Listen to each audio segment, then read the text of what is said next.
What happens when you realize all the foods you've always eaten are actually making you sick? And every time you turn around, the list of things that you can't eat anymore gets longer and longer. You can spend the rest of your life focused on everything you can't have, or you can figure out what's still possible. Welcome to the WTF podcast, friends. My name is Molly Smith, and I'm on a mission to equip a million people with the tools to recognize when they're in the funk, but more importantly, how to pivot out of it. By tuning in today, you have joined me on this mission, and I am so glad that you are here. My guest today spent years trying to figure out why her body wouldn't cooperate. Nina was working out 4 days a week, tracking every calorie, and even working with a nutritionist, but was still gaining weight. The medical system kept saying unexplained until one appointment changed everything. She walked out with a diagnosis she had been searching for since she was 11 years old, along with what would become a very long list of foods she could no longer eat. Nina had two choices: spend the rest of her life mourning the foods she had to cut out, or figure out a way to create versions her body could tolerate. She chose the latter. And what started as a personal mission to just simply enjoy food again has turned into a business helping other families do the exact same thing. Please join me in welcoming Nina Blake to the WTF podcast. Hey, Nina. Hey, Molly, thank you so much for having me. I'm so excited to be here. I am so excited to have you. Now, full disclosure, Nina reached out to me on Facebook, and the description of the list of things that she can't eat was very long. So, how did this all come about? Tell me the backstory here. Do you want the list first or do you want the backstory? Just so your listeners know. Let's take the list first because I think it'll shock a lot of Okay. people. Yeah, it shocked me too. And most people kind of do the jaw hits the floor. So if you're listening right now, here we go. The Get list is ready. apples, almonds, bananas, beef, blueberries, cassava, corn, dairy, eggs, all grains, peas, pork, potatoes, soy, pineapple, oranges, sunflower, sweet potatoes, active yeast, and benzoic acid. My husband is lectin and legume free. So all my baking is also lectin and legume free. Oh my gosh. I don't know what you Yeah. eat after taking all of those things out. So, give us the backstory. So what happened was I was 31 years old. I was trying to have a baby. It wasn't working. At the same time, I gained 24 pounds in a year while eating a 1,200 calorie diet. And of Yikes. course, when your body isn't working right, you seek out medical professionals. So I had a doctor who said, "You're just bloated." No. I had No. another one who said, "This happens when you turn 30." No, darling, you gain 3 pounds when you turn 30, not 24 pounds on a calorie restrictive diet. No, no, no, no, no. Then I Yeah. had a nutritionist who said, "This can't be happening. You're underreporting your food and over-reporting your exercise." And I said, "Ma'am, I do not pay you to call me a liar. Please leave my house and do not come back." Because no, no. Yeah. So, how long did this go on for? This went on for about a year until a very dear patient friend of mine said, "Nina, you've tried everything. I want you to go see my doctor." And her doctor was kind of a woo-woo doctor. Sure. And I, whatever, if woo-woo doctor gives me answers, let's go see Dr. Woo. I'll take it. Okay. Yeah. Because clearly traditional medicine was not getting me answers. Traditional medicine was succeeding at one thing, blaming me for my health problems. And Yeah. no one who's sick wants to be blamed for their health problems because if we could change it, of course we would. Yeah. So I went to her doctor who was not in the woo woo profession. He was in the NAPRO technology profession, which stands for natural procreative technology. So I Mm. sit in his office and he hears my story and he apologizes to me for the way I've been treated by the medical profession. And he diagnoses me with endometriosis and tells me that this was evident based on my medical history from when I was 11 years old. It should have been treated then. Oh my Wow. gosh. So I learned I had endometriosis. I needed surgery. And then he asks the polite professional question that says, "And do you have any other questions?" And now I have him as a captive audience. Well, I said, yes, Dr. Woo. I have gained 24 pounds in a year. My body's going haywire. What is happening? So this was 2012 when very few people had smartphones with data Right, tracking apps. And right. he said, I need your food diary to help. So I grabbed my smartphone, I pulled up my food diary, and I was like, here you go. Give me answers. He said, the more grains you eat, the more dairy you eat, the more weight you gain. Stop eating grains, stop eating dairy, and your body will calm down. It'll probably even help you get pregnant. So Okay. that was where I started to get answers. Okay, so you initially cut out grains and dairy, and so how did it look like to even just take those out of your diet? I am not someone who goes all in. If you tell me that you're going to pull the rug out from under me, I know I'm going to fall flat on my back. So I gave myself 2 weeks to eliminate wheat, then Yes. 2 weeks to eliminate rice, then 2 weeks to eliminate corn. Yeah. And then I learned, oh my gosh, there's 150 ingredients made from hidden grains. How do I do this? I mean, I didn't know about the 150 ingredients. I just knew that when a friend said, hey, Nina, I've got this grain free recipe. The chocolate chips I'm using are sugar free. They have polysorbate 80 in them. Is that okay? And I look it up. First of all, mother of chocolate chips, that's made for corn. Oh, I didn't know Like, that. so no, neither did I. And so Huh. I've compiled a list of it's 5 pages long, if you couldn't believe it, of these hidden grains and what they're called on labels. So after I got the grains out, and I was still being tripped up here, there, and everywhere with grains in my food, Sure. grains in my personal care products, and grains in my household products. But that's another story. So then I moved on to the dairy. And the hard part is when you look at your grain free recipes, about half of them use dairy. And Sure. then if they don't use dairy, they use eggs. So when the egg allergy came up, I was like, oh, oh, I'm on another planet now. I don't know how to live on this planet. And I would try substitutions, but Sure. the rules didn't make sense because if one ingredient could replace another, then they'd be the same thing. And they're not. Okay, so let me ask this. So you took out grains, you took out dairy. Did you notice you incrementally feeling better? The weight came off. I Okay. started to feel like myself again. My clothes fit better so that even if I wasn't happy eating, I was happy feeling like me. And that was the Better. Yeah. motivation to do it. Okay. Where, okay, I can't have pizza, but I feel good when I don't have pizza. And so Yes. that was enough. Yes. Now, after you took those things out, more things got added to the list. So as you took out the known irritants, did you find that more things were actually irritating your system? Since my friend had sent me to her NAPRO technology doctor, she said, I didn't get pregnant until I started seeing the naturopath. Sign me up. You've already gotten the answers. So I Right, go right, see the right. naturopath. I go for genetic testing. Turns out I have some stuff happening and I need these supplements because my body doesn't process things quite right. And Right. she said, let's do some food allergy testing because you've got Uh-huh. a lot of inflammation in your body. Your body is inflamed like you are a 50-year-old man who eats steak 3 times a week.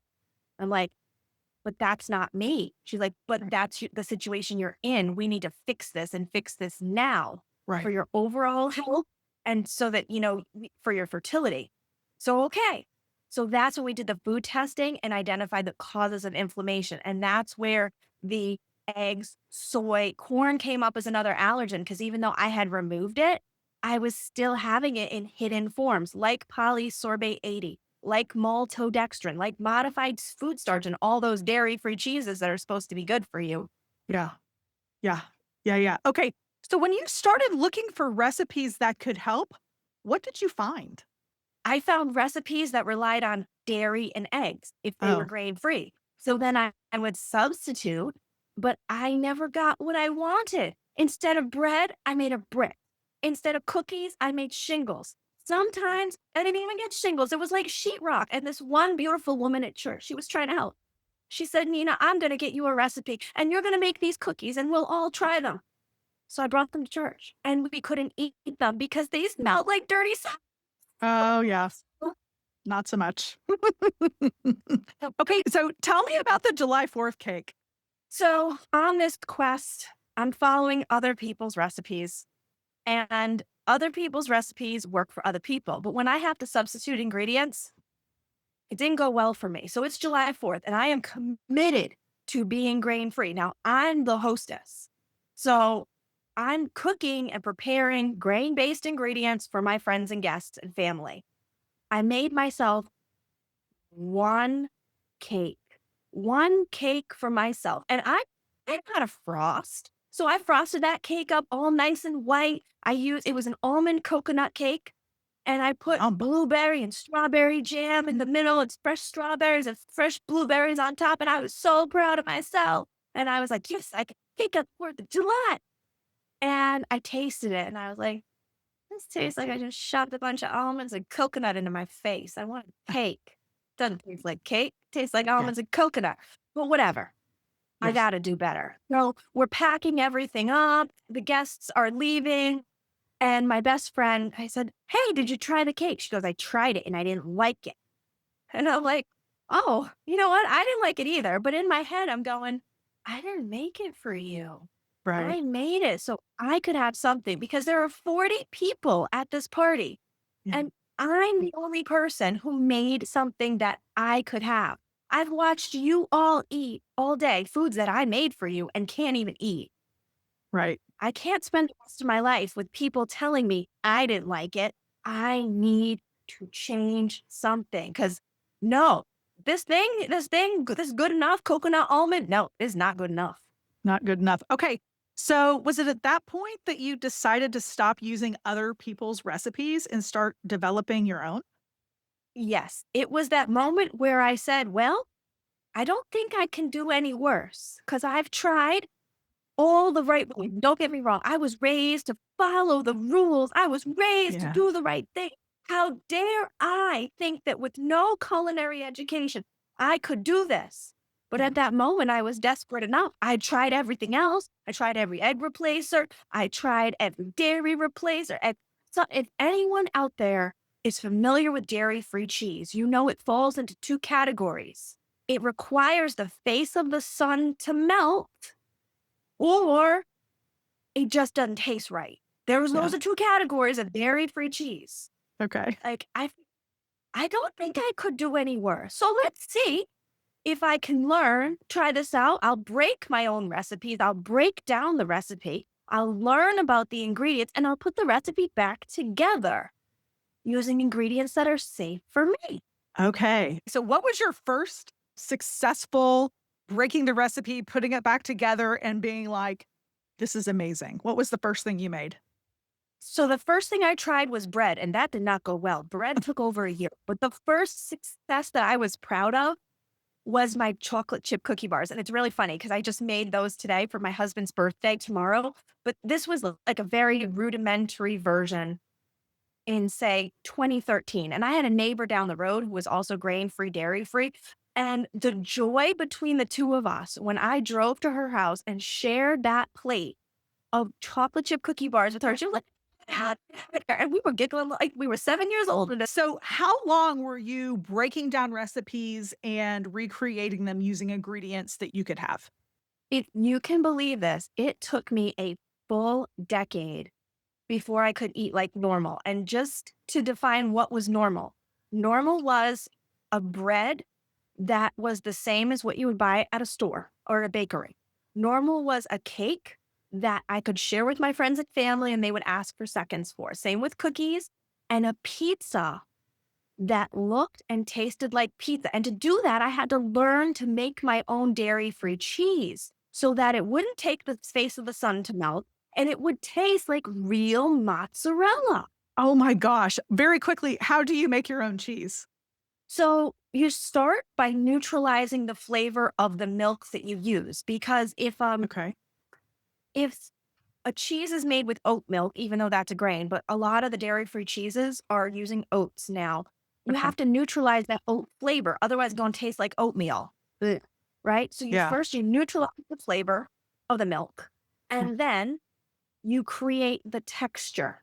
So you want it to be melty and stretchy. You want it to be that semi-solid texture so that it melts and stretches when it's hot and then stay in place when it's cool. Oh my gosh. So I can't even, my mind is like blown here. Okay.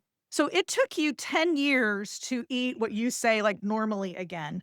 What made you say other people need this? honestly, every once in a while, I'd get a nudge from the universe and a friend, and just people who would say, Nina, my friend is great. Hey, she needs to go grain free. Can you give her that cookie recipe? Of course. My friend's really confused. She has to be dairy free and she doesn't like what's out there. Can you teach her to make your cheese? Absolutely. It's not hard. It's learning the new rules. The same way that when you learn, for example, to make cookies, when you learn to make chocolate chip cookies, you have to cream your sugar and your butter, right? You have to Yeah. cream that and get it all fluffy with your eggs. You can't add the flour at the beginning because if you do, you'll get spackle. Yeah. So that the way that order of ingredients is a technique Yeah. for a standard kitchen, it's like that. These simple techniques that you don't even think about anymore. Yeah. Wow. Okay. So take me from sharing the random recipe with the friend who's got to go dairy free or gluten free Mm. to that first ebook that you've built. How long did it take you to do that? And what was the reception of that ebook like? So I got tired of sending recipes. So I'm like, you know what? Let me see how I can do this. Maybe I'll write a cookbook. And I learned that if you write a cookbook, you can self publish and have a Yeah. thousand cookbooks in your garage that you spend the rest of your life getting rid of. Yeah, I Right. want these cookbooks to go to people who need that. Sure. And so I started to learn, and there are these great groups for new authors on Facebook, and Oh, yeah. literary agents will share information with you. And someone who's very, very kind suggested that I start a blog because you need an audience. Same way that you have an audience, I needed an audience. Right. So I started a blog and I started sharing recipes. And then, like, you know what? I need to put together the 7 recipes that if you're just starting out, someone would need. So, my flour blend that works like white flour in any recipe, my chocolate chip cookie recipe, my brownie recipe, a sandwich bread recipe, a pasta salad recipe, and a fried chicken recipe. So that you've got real food. You got 7 recipes. Oh, and a mac and cheese. How did I forget mac and cheese? I love it. Okay. And so when did you launch your ebook? So the ebook launched in 2023. Okay. So 3 Awesome. years ago. You've actually turned this into a business. So you call yourself a grain free coach? I am the grain-free lifestyle coach because Love it. as your listeners will learn, grains are just in our food. Yeah. Grains are in our personal care, our household products, our prescriptions, and oftentimes we will get a reaction, not from the foods we're eating, but from what touches our skin or from the Yeah. medications that we ingest. And so I teach my clients where the grains are, how to avoid them, and what alternatives are available. What does somebody get from working with you that they can't find on their own? They get my 14 years of expertise. That is what I Yeah. teach. I teach everything. So I teach about grain free ingredients, how they work together. I give you all my recipes. There are cooking classes on my website to start you, to teach you about hidden grains, to teach you about ingredients, how they work together. Baking your first batch of chocolate chip cookie bars, baking, doing waffles, muffins, your first week of grain-free dinners, and then my signature course, Meal Prep Magic, so that you can learn to make 5 grain-free dinners in 2 hours. It's Oh, that's cool. everything needed that didn't exist when I started. That's amazing. I know from our previous conversation that you thought you would be helping other adults that were Mhm. in your same position. But who was the surprising group of people that you ended up helping? I really thought I was gonna be helping other women like me with autoimmune diseases and whatnot. It wasn't until I had, a naturopath actually reach out to me and tell me that her patients could use my recipes because her patients who are children are plagued with autoimmune disease and inflammatory conditions that they are healing from, but which are preventing them from having a normal childhood. These kids, they can go to birthday parties, but not eat. They can watch their friends eat pizza and cake. And when it's a school celebration and everybody else has hot cocoa, they get a juice box if they're lucky. Right. It's my heart. I know. Well, and you just say think about like I'm gluten intolerant and I've been gluten intolerant for about a decade and that transition was very very difficult for me. It's much easier today to cut out gluten because a lot of places do have gluten-free options and so forth. That's a fairly common allergen or intolerance out there and there's been a lot of Sure. accommodations for it.